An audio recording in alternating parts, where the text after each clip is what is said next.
Hello everyone, and welcome back to Management 2000. Hopefully you all were able to post on the discussion board and watch the orientation that I posted last time and answer the questions at the end of that presentation and read the articles that I mentioned on the syllabus. Today we're going to talk about resumes and cover letters, and you'll see the airplane kind of launching off of the ground here on the slide because this is kind of the launching point for the job search. The resume is a thankless thing in a lot of ways because it's not going to get you the job in and of itself, but it could keep you from getting the job.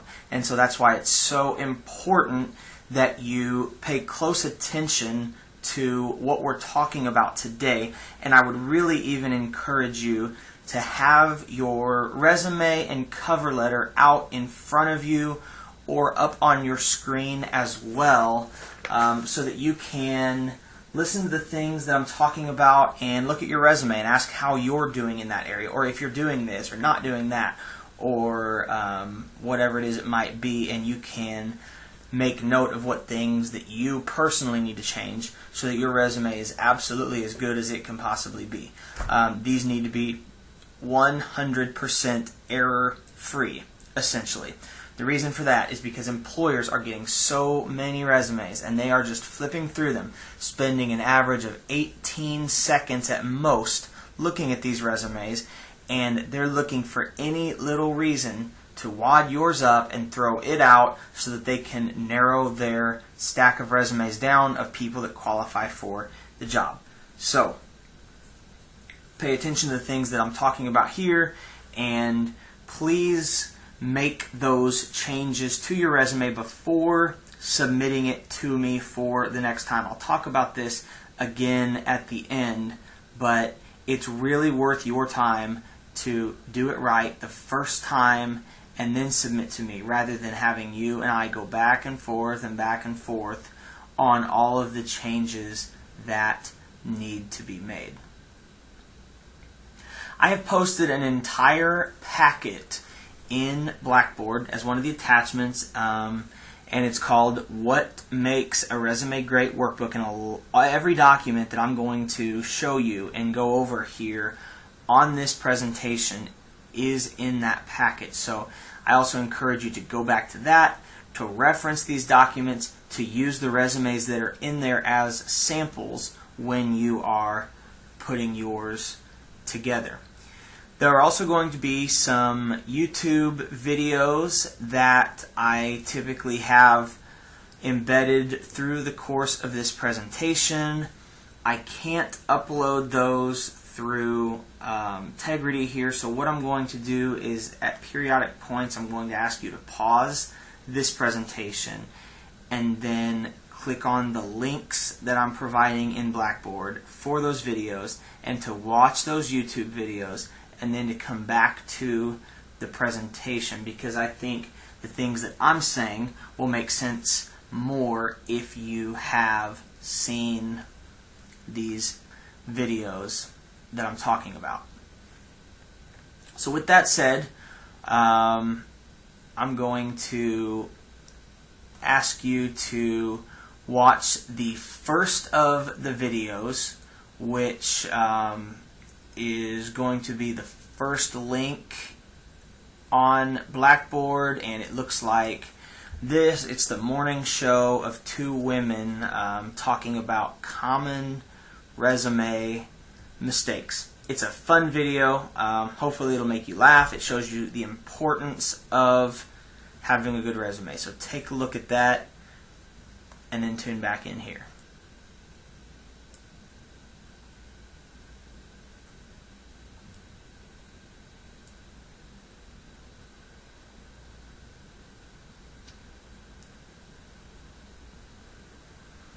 Okay, so as you can see in some of those videos, on some of those resumes, there are little things that can make a big difference, and you don't want to be remembered for any of those things. So you want to make your resume pop. And some of the things I'm going to talk about, some of these in greater detail, some I'm just going to run by, so pay attention to this. What makes a resume great? It is one page. There's no reason at your skill and your experience and education level that your resume should exceed more than one page. Now, there are some different ways that we can format it and little tips and tricks and things we can do to condense it. The reason for this, again, as I said, an employer is not going to look at it for more than 18 or 20 seconds, and you don't want them to potentially miss any important information that you may have on there because you have a whole lot of things that are not as relevant or that they don't care about. So you want them to look at it and in those few seconds pick out only the most important things about you and your qualifications for the position. Next, you want to have your current contact information listed clearly in the heading. This includes your name, your email address, your mailing address, and your phone number. I would encourage you to do something like bold your name or make it a little bit bigger to make it stand out from the rest.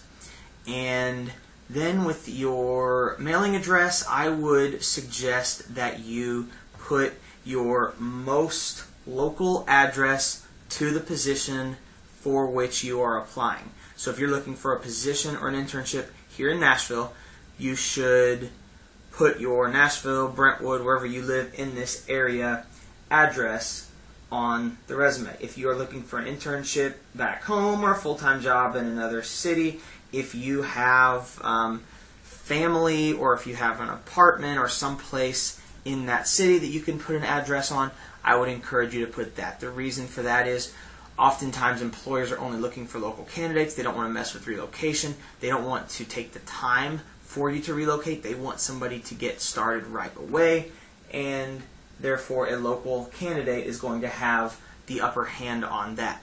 It's been spell checked and proofread by others. This means at least 2 or 3 other people should be looking at your resume. Now, I know that you can have 10 different people look at it and you can get 10 different opinions and feedback from people of what they think you should do. Ultimately, it's your decision, and you need to own and take ownership and be comfortable with what is on your resume. I will tell you this, the thing that you're asking them to do more than anything else is look for those things that are mistakes or errors or typos or things that would be wrong no matter who was looking at it. It's clearly right or wrong. It's not an opinion of, I think you should include this and not include this and that kind of thing. The next one here is a mistake that I see all of the time from undergraduate students, and that is nothing should be written in first person on your resume. No I, me, my, anything like that. This is a third-party document that is talking about you. You also don't want to use he or she because that all is second person. You want it to be motivated individual pursuing business administration degree, and then start your bullet points with action verbs and things that you've actually done or accomplished. And I'll talk about those more in a little while. The resume should be tailored to the position for which you are applying and contain relevant information to the position. It demonstrates how your education, experience, and skills apply to the specific position. It is a match for the job description. So you want to look at the job description, and you want to even look at other job descriptions for similar jobs in that field and say, what is it that these job descriptions are looking for? What skills do I need to be able to communicate? What experiences do I need to be able to claim that I've had? And then think about your own experience and think about where you can draw from to mention that on your resume and to look for those skills and keywords and position them in a way that employers will see them and see your experience as being relevant. Your resume should use action verbs to describe your previous or current work experience. Every bullet point that you have should start with one of these action verbs, and I've got lists of those that I will show you a little bit later on. Another thing about the action verbs are that they should be in the correct tense. If the job is in the past tense, your verb should be in the past tense. If your job is in the current or present tense, then your verb should be in the present tense. So, if you're currently in a position, you can say execute, plan, oversee, manage, and those are in the present tense. If you're no longer in that position and you've indicated that on the timeline on your resume, those verbs should be executed, performed, managed, oversaw, and that kind of thing. Your resume should be formatted consistently throughout. This means that all your margins, your indentations, your bullets, your fonts all line up. All the same sections are italicized or underlined or bolded or something like that.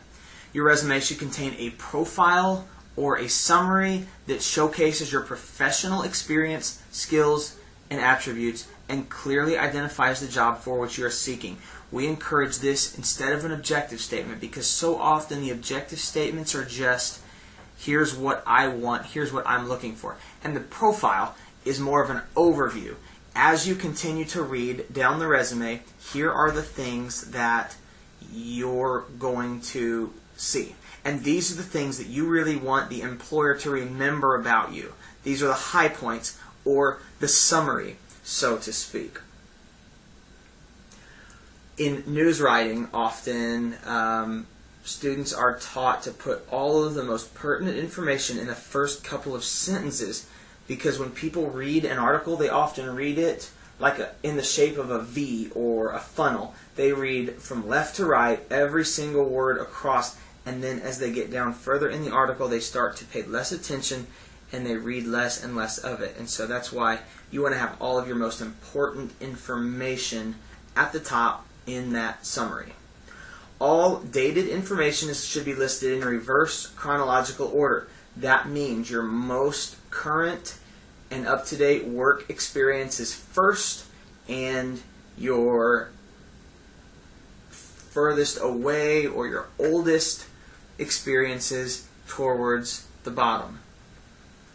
Now, somebody may say, well, I did a cool internship last summer that's relevant to my career, but right now I'm working at a coffee shop in order to pay the bills. Are you saying that I need to have my coffee shop experience, which is not directly related to my career, down the road, ahead of that summer internship experience? And I can understand why you wouldn't want to do that. And so my suggestion, if that is your situation, would be to have two sections. You could have a professional experience section on your resume, and then you could have an other work experience section. And you list the professional experience first underneath your education section, and then you can talk about those internships and whatnot in the past. Then you can go down and talk about other work experience and talk about your current money-making, pay-for-school types of positions. Your resume should paint a clear picture for the reader using quantifiers such as numbers, percents, dollar amounts, or time frames. So the more specific and the more details that you can use on your resume to show the outcomes and the results of your work, the more realistic and believable it's going to be, and the stronger your resume will be as a result. You want your bullet points to emphasize achievements, outcomes, and results. You want the resume to be clear and concise. You want to make sure that white space is used effectively. I'll show you some samples of how this is done. You want the reader to be able to grab the information that they need as quickly and efficiently as possible without having to look all over the resume to find a particular detail that they are interested in knowing. Your resume should be created with a computer program such as Microsoft Word or Adobe PDF. I would highly encourage you, if you are emailing a resume to someone, to convert it from a Microsoft Word document into an Adobe PDF. The reason for this is because words can sometimes get jumbled when being transmitted electronically in programs like Microsoft Word, but they're not is likely going to if they are saved into a PDF. You can download a PDF converter through Yahoo or Google or any of the major search sites now. I believe there's even an option in the newest version of Microsoft Word to save as a PDF, and so that would be your best bet yet, because that would be the easiest thing to do. If your resume is printed, I know we don't see nearly as many printed resumes as we once did, but if it is, it should be neat and unwrinkled, and it should be printed on high quality resume paper on a white or off-shade white. That means going to Walmart or Staples or Office Depot or someplace like that and buying a little bit higher quality resume paper. They also make envelopes for those. I would encourage you to pick those up and use those as well if you're sending the resume. I would also encourage you to buy some of this and print out copies of your resume onto it and take it with you to a job interview.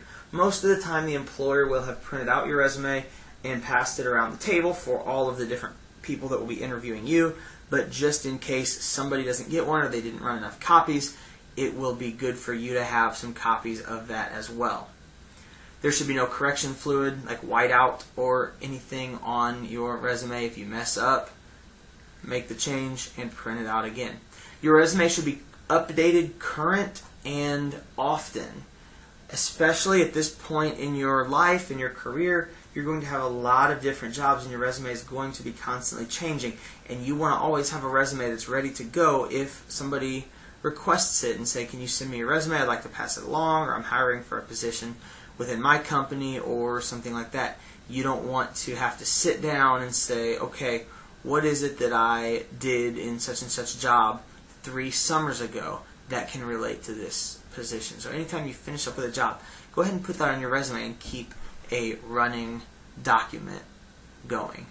Your resume should be 100% accurate and verifiable. This should go without saying. You are responsible for any and everything that is on your resume. So if there's a project that you're putting on there that your company may have done but you didn't directly have a hand in, you are responsible for answering any questions regarding that. So they may ask you, about how you were able to do this or do that with the project, and if it's on there but you really didn't do it, that is not going to make you look very good in the employer's eyes, and they may be less likely to consider you for employment. And then finally, it's getting you interviews. Hopefully, after discussing these things, your resume will be doing just that. Hi, my name is Tina Buechler from Business Skills Training, and I'm here today on behalf of ExpertVillage.com. In this clip, I want to talk about the second part on your resume, which is your profile. It could be called a profile. Some people call it highlighted skills, highlight the qualifications, skills. Doesn't really matter what you call it. Just need a section right off the bat, right after your name, that really highlights your skills and abilities. It has been proven that most employers take 1 to 2 minutes to read a resume. It's that initial perusal of the resume to determine, do I add further? It's an initial screening. When we read something, we start at the top of the first page and go down. As our interest is lost, we don't read as much so far later down in the document. So, right after your name, you need a profile, a highlight of the key skills that you have to offer. In this section, we need how many relevant years of experience you have, very significant accomplishments, key educational components that you have that would be beneficial for the position that you're applying for, and perhaps they would include a comment to a reference to your values or how you wish to be seen within your current employer. This section has anywhere from 4 to 7 points. Their whole purpose is to generate interest.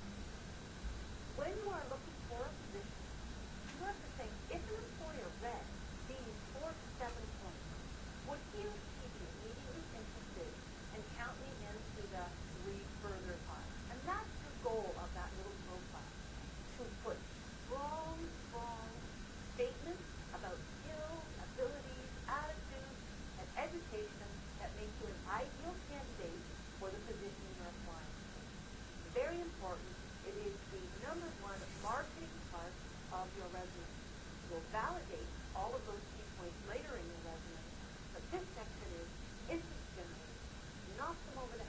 with just how great you are and how your skills and abilities match this position.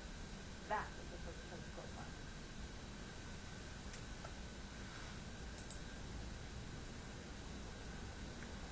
So you can see here some sample profiles that you may want to utilize.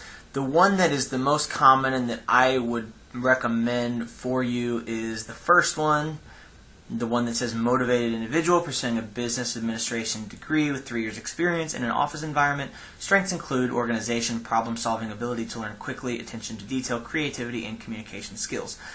If you are looking for more of a technical type of position, then you may use the second option. The third option is more for somebody with an MBA degree or at that level seeking a little bit more advanced position. And then finally, the fourth one would be the other one I'd recommend, and that would be the summary of qualifications, and you can see how those are listed there.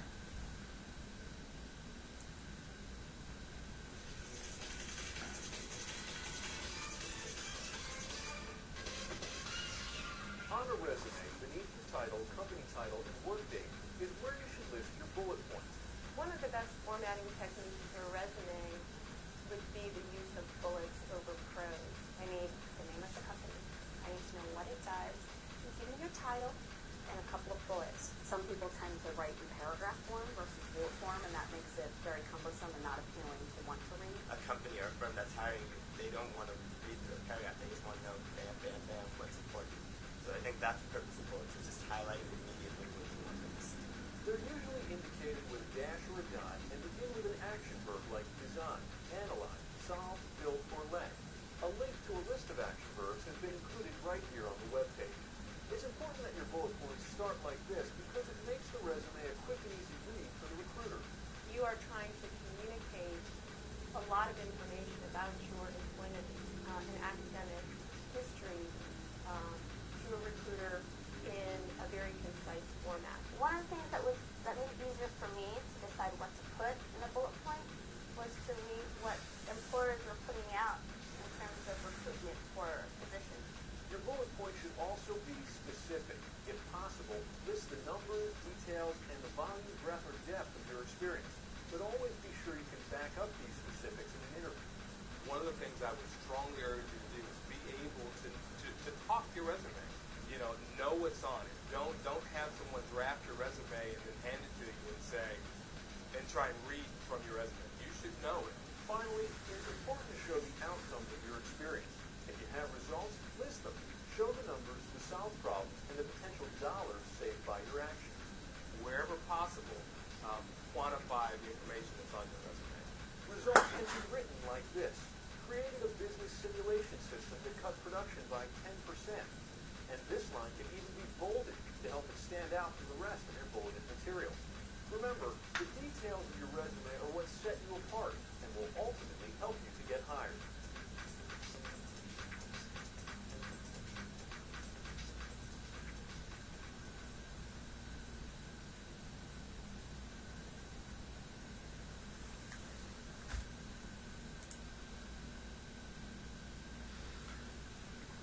So here you can see a sample resume. So if you look at the top, you'll see the name. It's bolded. It's a little bit bigger font than the rest of the document.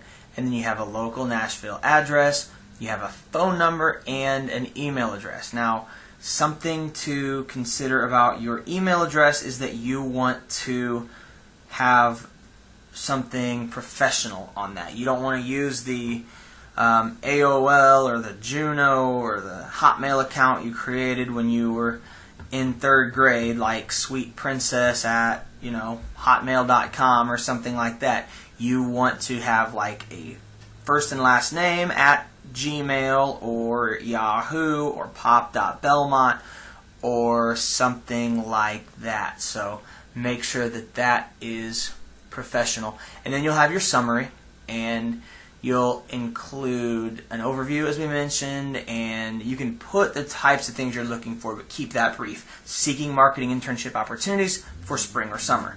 And then what strengths you have. You can use your Strengths Finder results. If you have taken that assessment, you can also talk about any proficiencies that you have that would be relevant to the position for which you are applying. Next should be your education section. This should be listed right under the summary. The reason for that is because this is probably going to be your best selling point right now, is your business degree from Belmont. So you want to say Bachelor of Business Administration in Marketing and Entrepreneurship and Finance. That's another mistake that I see a lot too. Students put Bachelor of Marketing or Bachelor of Entrepreneurship. It's a Bachelor of Business Administration degree in whatever the emphasis is. You'll also want to put your expected or anticipated graduation date, and then you'll want to put your GPA if it is a 3.0 or higher. If it's under that, I would encourage you to leave that off, and you can just mention it to them if they ask. Now, some students will say, well, I have a GPA that's overall and in my major, which one should I use? I would say put whichever one is better and is going to make you look better, because both are your GPA and both are accurate. Now, if they ask you, is this overall or just in the major, then you'll have to, be truthful and answer about that. But honestly, most employers will just see the GPA and see that what range it's in, and if it's what in the range that they are seeking, then that's all they will be concerned about. You can list relevant coursework this way into columns. You can also list it all on as many, one or two lines separated by semicolons. There's some other ways to do that. You may include study abroad experience or anything else that you've done related to your education in that section as well. Then you will go to the experience section, and again, you will list these in reverse chronological order, so the most recent down to the oldest. You'll notice in the formatting, all of the headings, summary, education, experience, are listed in the same column. They're all in all caps. They're all bolded. And then you go over, and all of the next column is evenly aligned. You've got the company name. You've got in bold. You've got the job title italicized. And then you've got action verbs to start off each bullet point. On the far right, you have the location of the city for which you worked and the time of the year, summer or the dates or something like that. And then if you go down to the honors and activities section, you can do this in two separate sections. You can combine that into one. You can call it extracurricular. You have some flexibility to do on that, whatever is going to be the best format for the experience that you have and the information that you want to convey. So I talked about action verbs earlier. Here are actually 2 pages. I'll show you this one and then I'll move over to the next one. These are lists of action verbs that you may consider using to start off your bullet points. If you want to communicate management skills, you can look at verbs in that section, or teaching skills in the bottom left, or research skills in the bottom right. Moving over, you can see the columns continued there, or there's financial skills, creative skills, helping skills. And remember to change the tense of these verbs before you put them into the resume. And then we talk about the achievements. When you're writing a bullet point, here is the type of information that you're going to want to include. I'm not going to read this whole document, so take a minute to read that to yourself before you start writing the bullet points for your resume. But the formula you want to be thinking about is what action I took and what was the result. Now, you may not be able to answer both of these things or either of these things when you're talking about internships or part-time jobs that you had, but as close as you can come to doing that, the stronger your resume is going to be.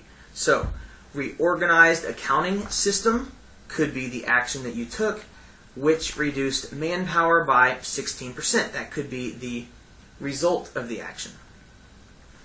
You may have launched a new product. That was the action. That captured 63% of the market share. That is the result. You can see most of those results have percentages or dollar signs or something to measure the result or the impact of the contribution.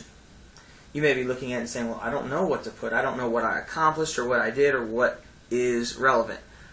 Down in the Jumpstart Your List of Achievements section, there are some questions that you can ask yourself, maybe to get the ball rolling in helping you to think about what you might provide. Did you help increase sales? Did you save the company money? Did you train anyone?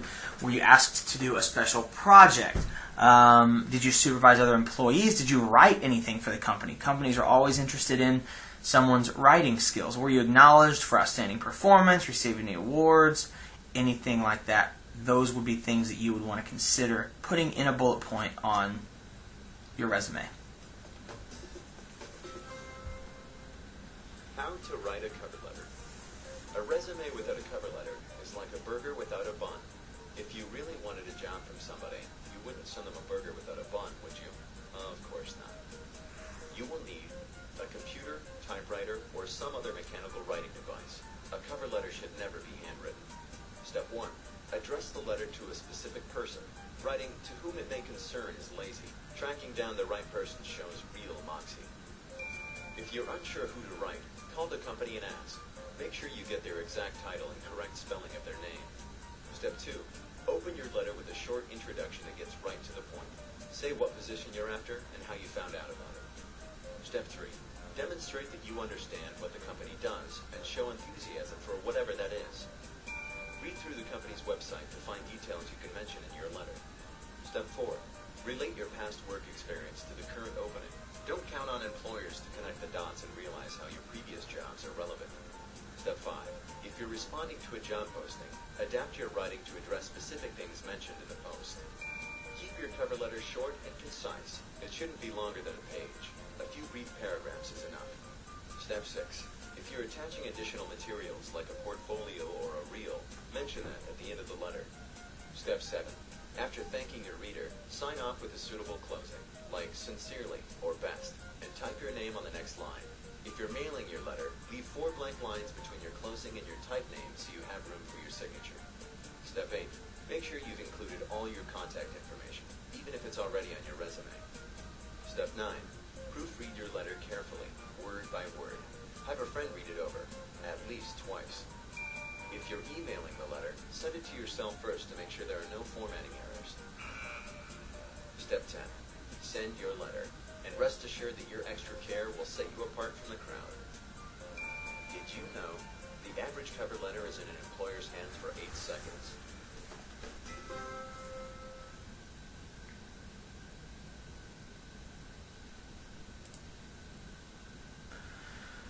So some tips on writing a cover letter.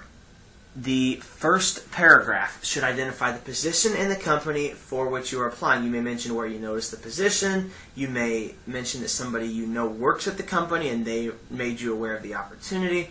A short summary of why you would be a fit for this position is appropriate. You can see some examples there at the first bullet point. This should sound something like, "Dear," and you want to use the name of a person rather than to whom it may concern. Anytime that you can find one. I'm writing in regards to a position opening that I found on the Belmont Experience website, or something like that. The second and third paragraph should outline your strongest qualifications that best match the position requirements and job description. So you want to provide an example of your related experience and accomplishments. Paint the reader a picture of a specific time that you best used the skills they're looking for in a candidate. This is the paragraph that allows you to stand out from other potential candidates. The more details, highlights, stories, or examples that you can give in this, the better. You want to really do or say something in this letter to make yourself stand out and be remembered, and also make the employer want to take a look at your resume, because this is often going to be the first point of contact that you have with them. And the resume is a very standard document typically. It just is all fact-based, and it doesn't have an opportunity for you to too much showcase your personality or your interests or to tell stories or anything like that. And so you want to do that wisely, but there's a better opportunity to do that in the cover letter than there is on the resume. And then in the fourth paragraph, it suggests that you should make an action plan and thank the reader. Request an interview, indicate a specific time when you plan to call to discuss the interview possibilities, and thank them for their time and consideration. A couple of other things to keep in mind is that the letter needs to be work-centered or employer-centered, not self-centered. This letter is a marketing tool that allows the company to learn what you can do for them. So the whole time you're writing it, you want to keep in mind the mentality of what's in it for me, because that's what the employer is asking. They don't necessarily care what you can get out of it or why you want it. They care a little bit about that, but more so they care about what you can do for them. So make sure to answer that question. You'll always want to address your letters, as I mentioned a minute ago, to a specific individual with the correct title. With the internet and websites and all kinds of things like that, you should be able to find who that person is and have that you're sending the letter to and have the correct title. If nothing else, find someone in HR and address it to them. You'll want to keep the letter one page, delete extra words, and avoid recapping what is already detailed in your resume. You want this to be in addition to the resume, not a similar document in a different format. You'll want to tailor your letter to each position. A generic letter won't catch or keep the reader's attention, and this takes a lot of time. This is a pretty time-consuming thing to do, but it's very important. It may even take you longer to tailor your cover letter than it would your resume for a different position. You will want to make sure to follow up with them when you said you would. Leave a message if you don't reach them in person, and if you talk with someone that is a gatekeeper for the hiring manager, you'll want to let them know you're calling to follow up on the position and leave your contact information again. Finally, always edit, spell check, and proofread the cover letter. Here's a sample for what this might look like. You want to start out with your name, your address, the contact information you provided at the top of your resume, and then you'll put the date, and then you'll put who the letter is to. So again, it's important to have done research to know who you are trying to reach. And you'll put their contact information, and then you'll put some kind of greeting, dear Mr. or Ms., and then you will do the things that we just discussed and save that into a PDF and upload it into Experience or send it via email along with the resume.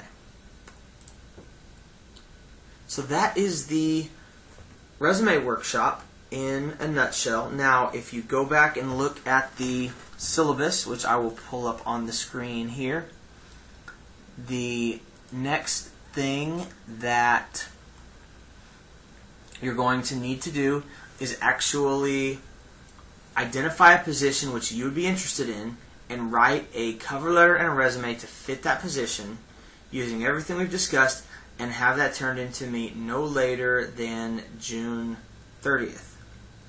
You will utilize the attached documents as well for assistance, and then read the job coach pages 55 through 73 in the attached article, Secrets to Interview Success, before we meet again on June 30th. That's all outlined on the back page of the syllabus. And June 30th, we will proceed with talking about interviewing. So, if there are any questions you have about the resume after watching this or in creating your own, please let me know, and I'll be happy to talk about that with you to get this resume absolutely the best it can be. As always, if you have other questions about what is required for this course or a problem accessing any of the videos or anything like that, let me know, and I'll be happy to help you with that as well. Thank you, and I look forward to seeing your resumes.